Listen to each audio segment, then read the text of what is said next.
While this arrest, like all events in Vilcabamba, has morphed over time, the channel sticking to the original story reported from the scene. This event took place in May, and we waited for additional information to cover the arrest as accurately as possible and how it may play out. While the National Police simultaneously conducted an armed robbery at the citizens' raided house, this fact has had a chilling effect on the alleged perpetrator. The fear factor is an overdrive. Foreigners arrested in acts of crime.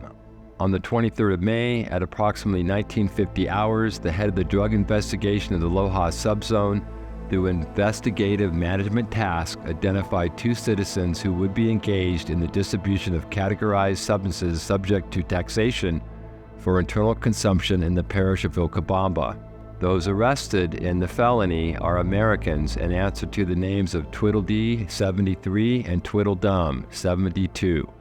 Without record, who had in their possession 1,200 grams of marijuana, 4 firearms, 180 ammunition, 1 digital scale, and 2 terminal mobiles.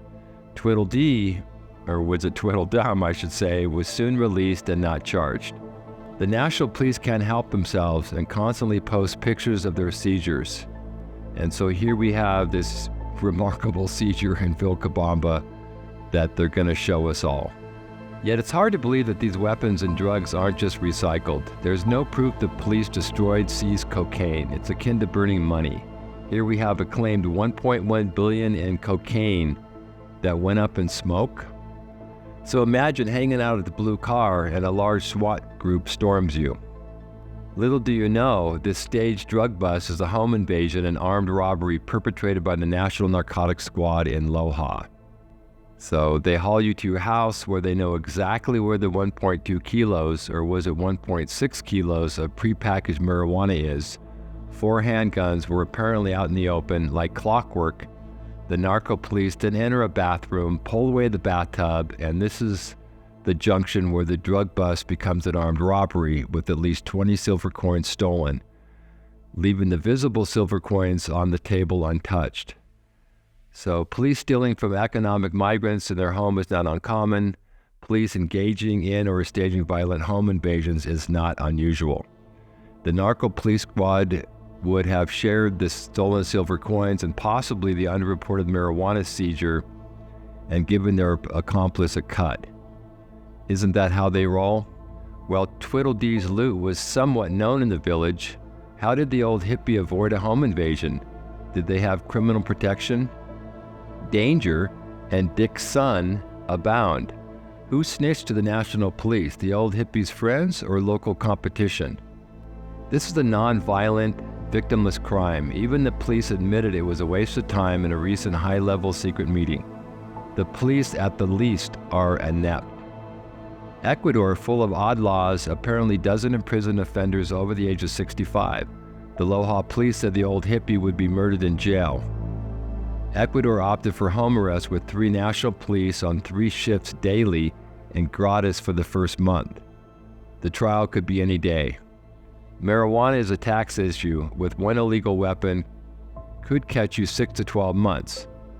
So Tweedledee is looking at up to 7 years, with 2 years possible in addition to an undisclosed fine amount. Tracking where that fine goes would be telling. In our recent video, Criminal Defamation, we covered Noboa going Richard Nixon and recriminalizing micropossession and microdealing, further criminalizing Tweedledee and wasting resources.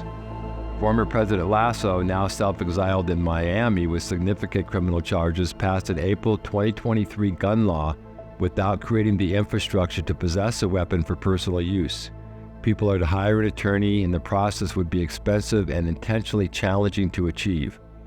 Oh yeah, they also want a psychological assessment.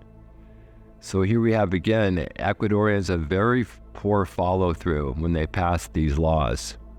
So Ecuador and US extradition goes back to the 1800s. So what's next? Ecuador would likely do a prison transfer, sending Tweedledee back to the US. These felony convictions would disqualify further residency status. Ecuador and the US Extradition Treaty could see the old hippie serving time in a US prison. US officials will review the charges and sentence and could reduce or increase them. So Commander Colonel Carlos Eduardo Ortega Tapia, investigate your officers' conduct in this drug raid. This pattern of local police participating in violent home invasions is a fact, and it'd be pretty disturbing to see the national police acting this way. And in addition, Colonel, how can the prosecutor continue when the police act poorly? Oh, Commander, since we have you on the phone, why are the inhabitants of Vilcabamba's surrounding parishes being shaken down to pay for 4 of your officers to live rent-free? And why are citizens and tourists being forced to supply their meals daily? Can't you implement a per diem cost? Anyhow, the silver coins would come in handy now. Did the Loja National Narco Squad get the peace protest memo?